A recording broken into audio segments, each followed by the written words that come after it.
Ya, segitiga restitusi merupakan proses dialog yang dilakukan guru atau orang tua agar dapat menghasilkan murid atau anak yang mandiri dan bertanggung jawab. Nah, segitiga restitusi ini ketika ada anak yang di sekolah kita ada anak-anak yang kasus. Di sekolah kita pernah kita temukan ada anak-anak yang ada kasus atau tidak ada? Ada. Misalnya kasus apa di sekolah kita? Misalnya bully, apa lagi? Khususnya di mata pelajaran PJOK. Tidak tertib. Apa lagi? Apakah pada saat pembelajaran PJOK ada semua anak berpakaian olahraga? Tidak. Ada. Pada saat pembelajaran PJOK Tidak. ada anak yang sering terlambat? Ada. Itu sering kita temukan di mata pelajaran PJOK ya. Nah, untuk mengatasi masalah-masalah yang dihadapi oleh murid kita seperti itu, maka kita melakukan dengan prosesnya segitiga restitusi. Nah, dalam segitiga restitusi itu ada 3 tahapan. Yang pertama itu tuh menstabilkan identitas. Yang pertama menstabilkan identitas, kedua validasi tindakan yang salah, dan ketiga itu tuh kita menanyakan keyakinan murid kita. Nah, dalam tahapan segitiga restitusi itu, yang pertama menstabilkan identitas. Nah, ketika ada peserta didik kita atau murid kita melakukan kesalahan, misalnya dia datang ke sekolah terlambat atau tidak memakai pakaian olahraga, seringkali kita melakukan dengan spontan melakukan hukuman atau mengeluarkan dengan kata-kata yang tidak baik. Itu sebenarnya tidak boleh. Itu sebenarnya tidak boleh. Nah, ketika kita temukan ada peserta didik kita yang ada kasus, nah kita harus panggil, ketemu peserta didik yang ada kasus, kita duduk dan berdialog dengan peserta didik kita. Tidak boleh ketika ada peserta didik kita atau murid kita melakukan kesalahan, kita rata-rata kita guru PJOK dengan pengalaman kita, kesalahan kita langsung tempeleng atau kita mungkin dengan uji seperti itu tendang, itu yang tidak boleh. Oke teman-teman? Iya. Nah, kita lanjut.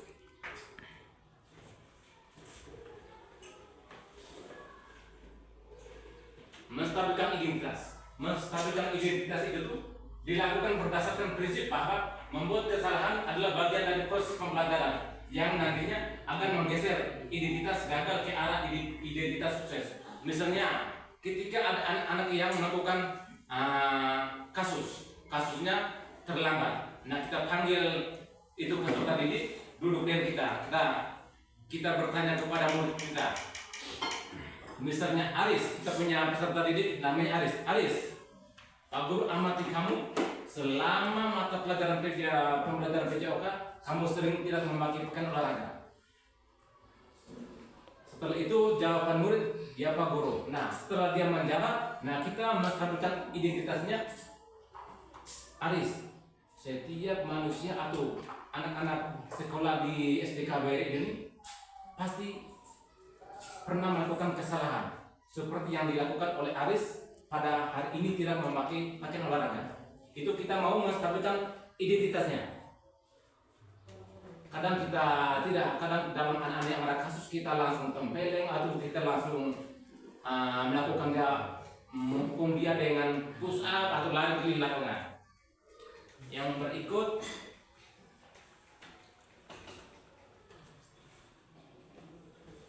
alias tindakan yang salah. Alias tindakan yang salah dilakukan berdasarkan prinsip bahwa setiap perilaku berupaya memenuhi suatu kebutuhan tertentu sehingga guru atau orang tua akan bergeser dari pemikiran stimulus respon menjadi proaktif serta lebih mengenali kebutuhan muridnya. Nah, misalnya ketika anak itu terlambat ke sekolah, otomatis dia mungkin terlambat pasti ada kegiatan-kegiatan di luar yang dia ikut. Ya, misalnya dia terlambat ke sekolah, malam harinya dia nonton TV atau dia main game.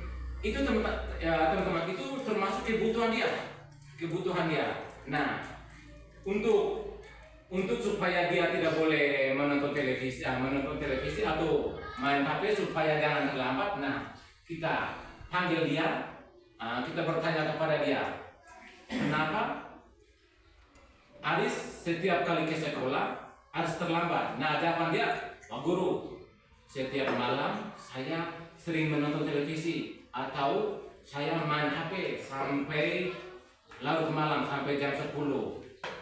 Nah, jawaban kita tidak boleh langsung marah ke anak tersebut. Kita menyampaikan, Aris, untuk main HP atau nonton televisi itu baik, tetapi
tangkap kembali. Tangkap.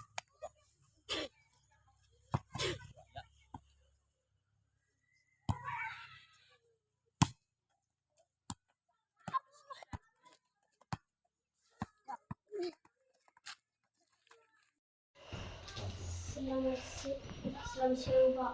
Oke, selamat siang Edo. Apa kabar hari ini? Baik, Pak, dan luar biasa. Silakan duduk Edo. Edo, Pak Guru mengamati kamu selama pembelajaran PJOK itu kamu sering terlambat. Benar tidak Edo? Oke, baik Edo. Kita ingin memperbaiki diri kita dari kesalahan yang kita lakukan Edo. Mau tidak? Nah, di sini Pak Guru Pak Guru tidak sedang mencari siapa yang salah dan siapa yang benar. Pak Guru hanya mau mencari solusi untuk mengatasi masalah yang dihadapi oleh Edo sendiri. Mau tidak Edo? Mau, Pak. Oke Edo. Nah Edo, kenapa Edo datang ke sekolah itu sering terlambat? Karena saya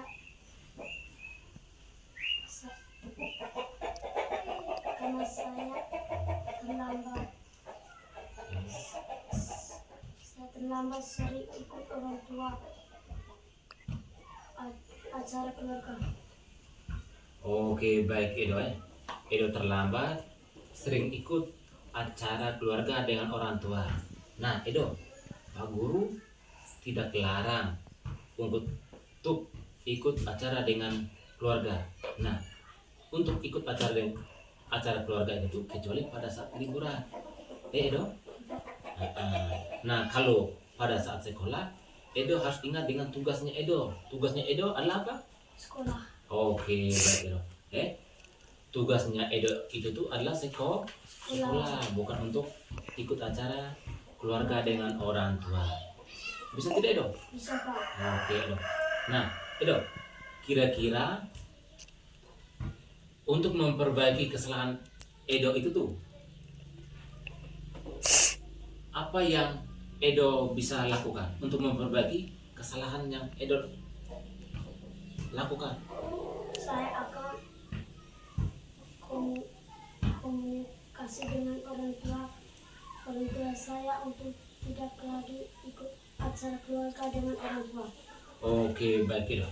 Nah, Edo berarti sudah bisa mengatasi masalah-masalah yang Edo hadapi. Edo?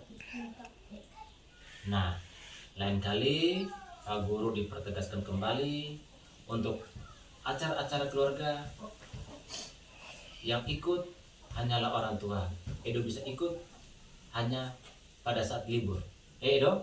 Iya Pak. Oke, baik Edo. Terima kasih dan sampai jumpa di les PJOK minggu depannya nanti. Awalnya saya takut dipanggil Pak Guru. Saya kira saya akan dimarah oleh Pak Guru. Padahal tidak. Saya senang Pak Guru mencari solusi untuk mengatasi masalah saya.